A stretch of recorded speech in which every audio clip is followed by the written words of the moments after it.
L'affaire de l'allocation touristique à 750 euros. On a promis aux Algériennes et aux Algériens qu'ils pourraient enfin avoir le droit à une allocation touristique à 750 euros par adulte et 300 euros pour enfant. C'est l'une des allocations touristiques les plus médiocres et les plus dérisoires de la planète.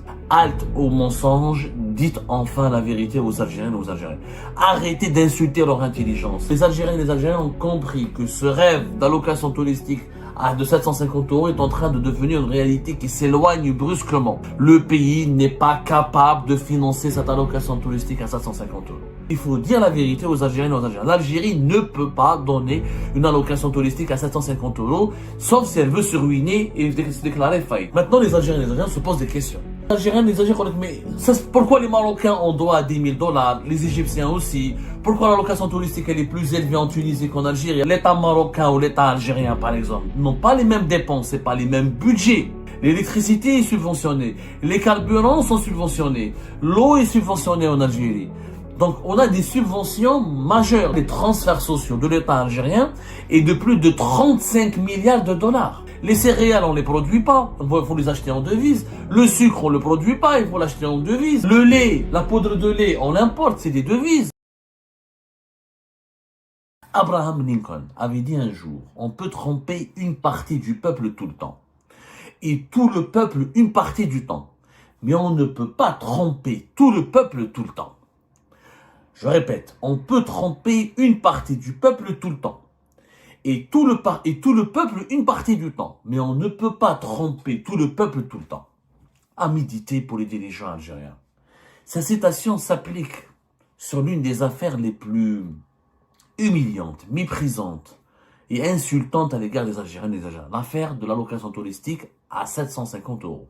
Depuis décembre 2024, on a promis aux Algériennes et aux Algériens qu'ils pourraient enfin avoir le droit à une allocation touristique à 750 euros par adulte et 300 euros pour enfant afin de pouvoir se déplacer à l'étranger, de passer de vacances ou pouvoir financer leur déplacement à l'étranger. L'allocation touristique, étant donné, elle est depuis 1997 inchangée, elle est à moins de 150 euros voire même. C'est l'une des allocations touristiques les plus médiocres et les plus dérisoires de la planète. Et les Algériens et les Algériens sont obligés de dépendre ou de recourir au marché informel où le cours des devises explose, où la monnaie nationale, à cause de la mauvaise santé économique et la mauvaise gouvernance économique de notre pays, est en train de s'effondrer radicalement, et ce depuis 2020.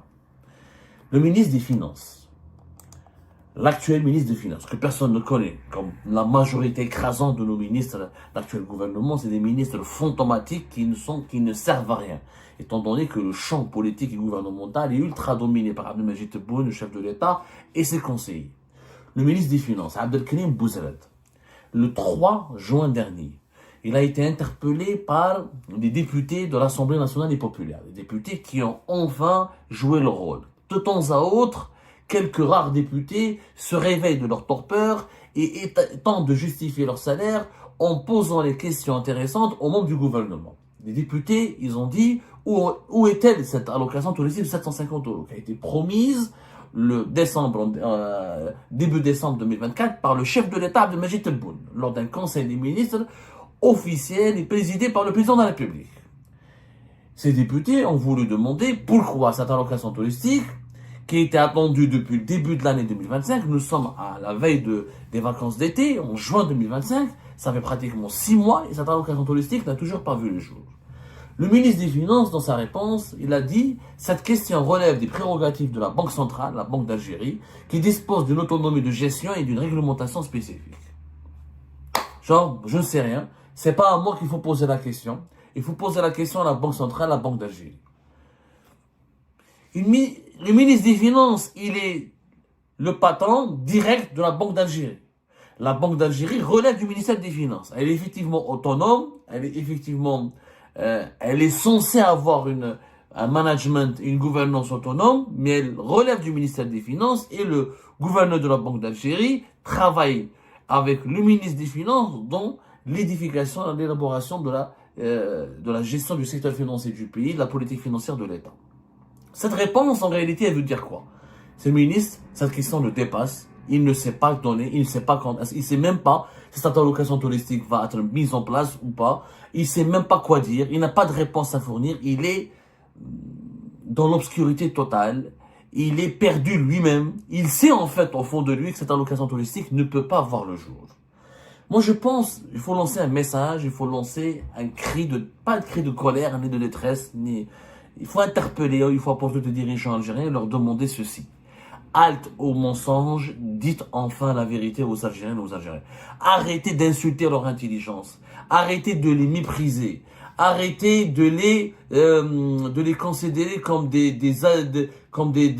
adolescents écervelés. Les Algériens et les Algériens ont compris que ce rêve d'allocation touristique de 750 € est en train de devenir une réalité qui s'éloigne brusquement. Pourquoi? Le pays n'est pas capable de financer cette allocation touristique à 750 €. Il faut que le ministre des Finances ou le Premier ministre le dise clairement. On a essayé, on a voulu vous faire plaisir, on a pensé pouvoir vous faire plaisir, mais la réalité économique et financière du pays ne nous permet pas de financer cette allocation touristique. Il faut dire la vérité aux Algériens et aux Algériens. Il faut arrêter. Les Algériens et les Algériens sont devenus des citoyens intoxiqués en permanence. Ils perdent leur sens critique, ils perdent leur bon sens, leur intelligence elle est altérée, et leur intelligence elle est compromise parce qu'ils vivent en permanence dans la manipulation, l'endoctrinement et le mensonge. À un moment donné, si on ne va pas éduquer notre opinion publique, si on ne lui dit pas la vérité, si on n'élève pas le niveau intellectuel et le niveau des esprits de notre population, on va connaître que des crises d'instabilité et on va subir beaucoup de fléaux. Il faut que le ministre des Finances, s'il était honnête, s'il était patriote, il aurait pu dire la vérité, il aurait pu demander l'autorisation. Peut-être que Abdelmajid Tebboune ne va pas l'autoriser à un moment donné, mais Abdelmajid Tebboune doit aussi, en tant que président de la République, assumer sa responsabilité. Il s'est aventuré dans une promesse, dans un chantier où on lui a pas donné toutes les données, on lui a pas expliqué les tenants, les aboutissants d'une promesse qui est utopiste, qui est irréaliste. Il faut dire la vérité aux Algériens et aux Algériens. L'Algérie ne peut pas donner une allocation touristique à 750 €, sauf si elle veut se ruiner et se déclarer faillite. Pourquoi? Une telle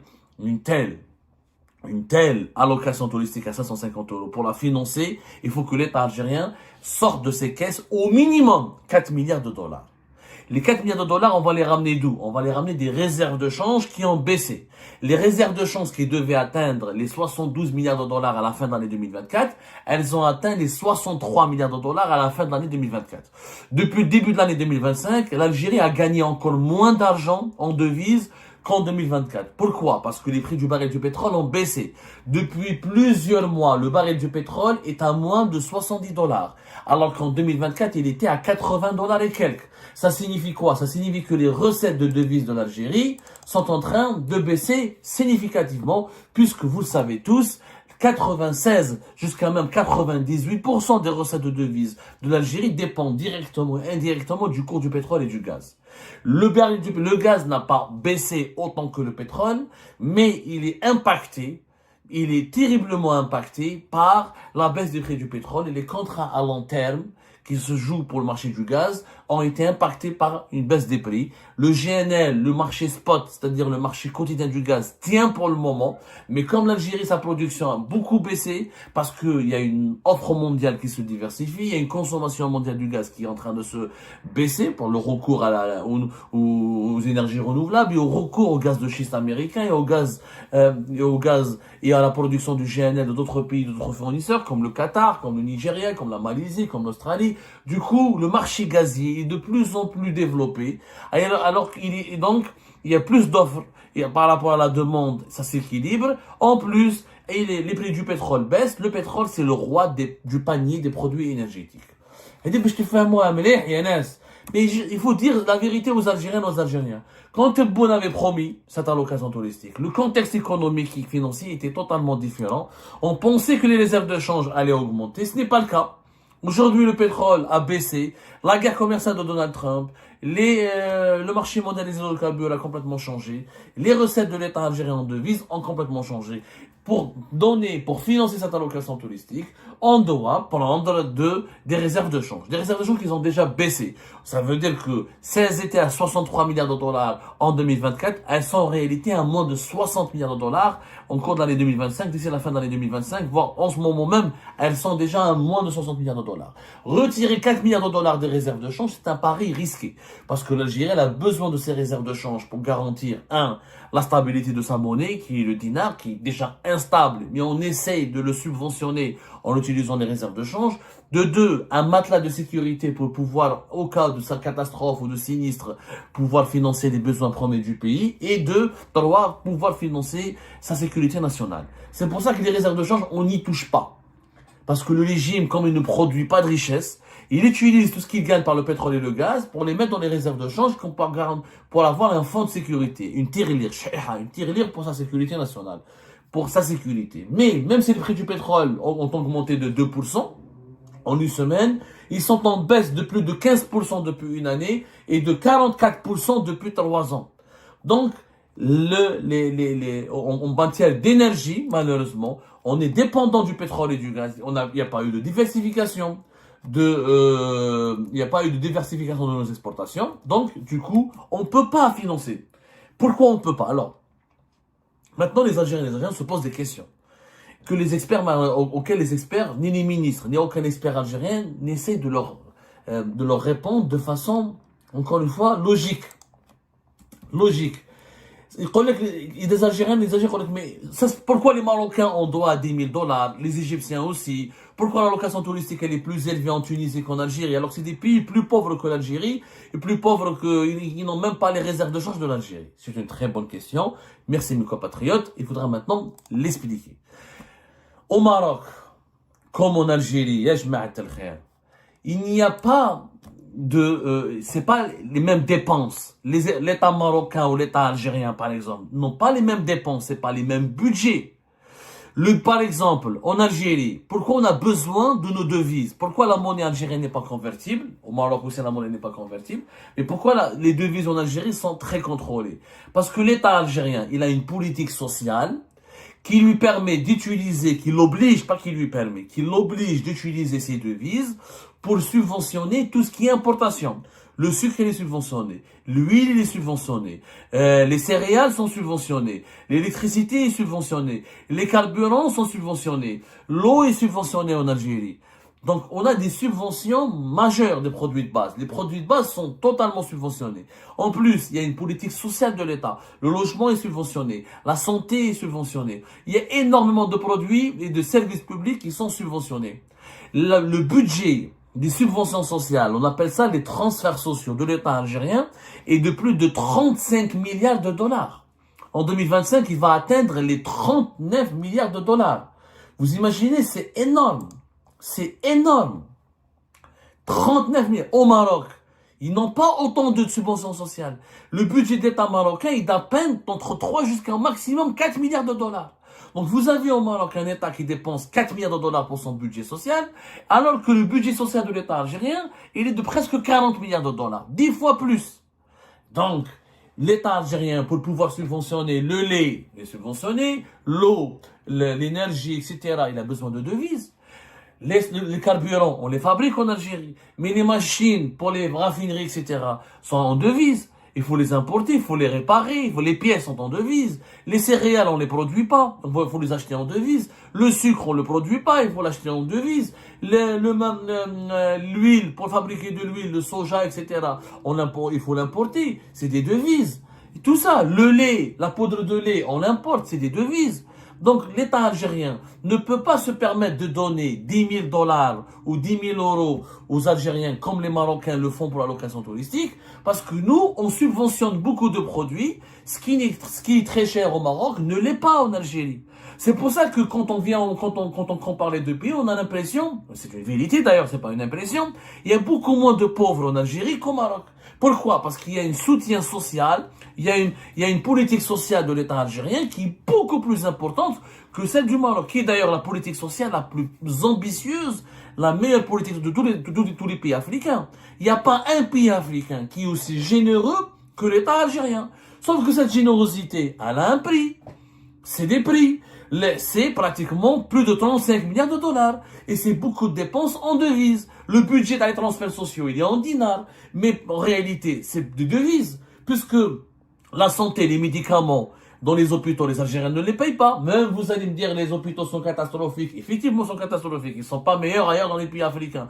Mais le peu qu'il y a dans les hôpitaux, il est financé par l'État algérien. Le logement, le logement social, etc. L'Algérien ne le paye pas, etc. Il y a des carences. Vous allez me dire, oui, il y a les subventions sociales existent en Algérie, mais ils sont mal distribuées, ils sont, etc. Oui, mais c'est, encore une fois, ça existe, c'est mal géré, mais les budgets sont dépensés. Vous allez me dire que les budgets sont mal gérés, ça c'est une autre question. Mais les budgets sont dépensés. Donc l'État algérien ne peut pas financer une allocation touristique élevée et garantir le pain pas cher, le lait pas cher, les carburants pas chers, l'électricité. Au Maroc, le carburant, il est au même prix que la France pratiquement. Je te fais un moment. Donc, il est un peu moins cher. Et vous allez me dire c'est un pays pétrolier. Oui, mais le pétrole, on est censé l'exporter pour gagner des devises. Sauf que le pétrole qui est destiné pour le marché local, c'est des pertes en devises pour l'État algérien. Et même le carburant ils sont pas vendus à leur véritable prix sur le marché local. Donc il y a des subventions. Tout ça, ça nous coûte de l'argent. La politique sociale de l'État algérien empêche l'État algérien d'offrir et de distribuer des devises comme ces Algériennes et les Algériens le veulent. Sans oublier les budgets de l'État. Il y a le budget de l'armée. L'armée, elle a besoin de devises pour les armes. La police, elle a besoin de devises pour ses équipements. La gendarmerie, elle a besoin de devises. Les fonctionnaires algériens, on a beaucoup plus de fonctionnaires. Nous avons 4 millions de fonctionnaires. C'est pas le même cas que le Maroc et la Tunisie. Il faut savoir, les Jma'a, que nous avons des différences fondamentales. Et au Maroc, il y a 557 000 fonctionnaires. En Algérie, il y a pratiquement 10 fois plus. Donc c'est pas la même chose. Il faut les budgets dans les États. Le Maroc ne dépense pas autant d'argent. L'État marocain ne dépense pas autant d'argent que l'État algérien. Donc c'est pour ça que là-bas, ils ont une allocation touristique élevée. C'est des choix économiques. Maintenant, pour l'Algérie peut donner une allocation touristique à 10 000 euros comme le Maroc pour ses citoyens. Mais il faut revoir toute l'organisation économique, il faut revoir nos subventions sociales. Est-ce que les Algériens accepteraient de payer les carburants à leur juste prix? Est-ce qu'ils accepteraient de payer le lait à son juste prix? Est-ce qu'ils accepteraient de payer l'électricité? Elle est subventionnée aussi, à son juste prix. L'électricité en Algérie, c'est 99% produite à partir du gaz. C'est pas le cas au Maroc. Est-ce que les Algériens acceptent de payer tout à leur juste prix, d'avoir une allocation touristique? En fait, les Algériens veulent vivre comme des rois. Ils veulent ne payer ni pas cher, ni le pain, ni l'eau, ni l'électricité, ni les carburants, ni le lait, ni le sucre, ni l'huile. Mais ils veulent avoir 10 milliers d'euros d'allocation touristique. Bibi, on n'est pas les Émirats. On n'est pas l'Arabie Saoudite. On n'est pas un pays riche. On est un pays qui peut devenir riche. Mais pour cela, il faut qu'une population ait une productivité élevée. On en parlera la problématique de la productivité. Et il faut aussi qu'il soit un État bien géré. Bien géré, Anas. C'est la vérité. On ne veut pas l'écouter, cette vérité-là. C'est le budget, par exemple, de l'État algérien. Il dépasse les 115. En 2025, on va avoir un budget de 130 milliards de dollars. Le Maroc, ils ont quoi? Ils ont des budgets de l'État marocain, c'est entre 70 et 80 milliards de dollars. C'est pas les mêmes budgets. C'est pas du tout les mêmes budgets. Donc, c'est pas les mêmes dépenses. Donc, ce ne sont pas les mêmes problématiques. Donc, nous avons notre pays a une organisation économique et a une façon de vivre qui l'empêche de gérer ses devises comme il veut. C'est pas possible. من المستحيل انك اليوم تعطي une allocation touristique à 700 000 euros. Ça va, 4 milliards d'euros, elle peut nous servir à importer des céréales, à importer du sucre, à financer les subventions sociales. Maintenant, il faut un débat en Algérie. Pour avoir droit pour accéder aux devises, il faut réorganiser le modèle économique algérien. Il faut revoir tout le modèle économique algérien. Il faut un débat. Il faut que les Algériens et les Algériens acceptent de vivre autrement. Il faut que l'État algérien accepte de gérer le pays autrement. Il faut qu'on accepte aussi de produire autrement et d'avoir d'autres richesses. Nous, notre seule source de devise, c'est le pétrole et le gaz. En Tunisie, au Maroc, ils ont d'autres sources de devises. La Tunisie et le Maroc, c'est des pays endettés. L'Algérie ne veut pas s'endetter. Donc, tu veux pas t'endetter. Tu n'as pas d'autres sources de devises. Tu as une politique sociale extrêmement élevée. Et tu as beaucoup de fonctionnaires. Et tu as un État qui dépense trop d'argent. Comment tu peux financer une allocation touristique? Ce n'est pas possible. L'Algérie ne peut pas le faire. Cette allocation touristique à 550 euros, ni une allocation touristique à 300 ou à 400 euros. Elle ne peut pas le faire. Et ben voilà, c'est la fin de cette vidéo. Je vous remercie toutes et tous, comme d'habitude, pour avoir suivi la vidéo jusqu'à la fin. N'oubliez pas de nous laisser vos commentaires et vos réactions sur le sujet de cette vidéo et de partager le contenu si ça vous intéresse.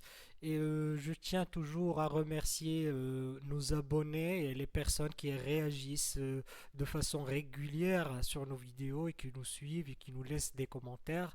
Donc merci beaucoup pour votre dynamisme et pour votre sens de partage et de discussion. Donc voilà, sans vous, ce contenu n'a pas vraiment de valeur sans cette communauté qui ne cesse de s'accroître.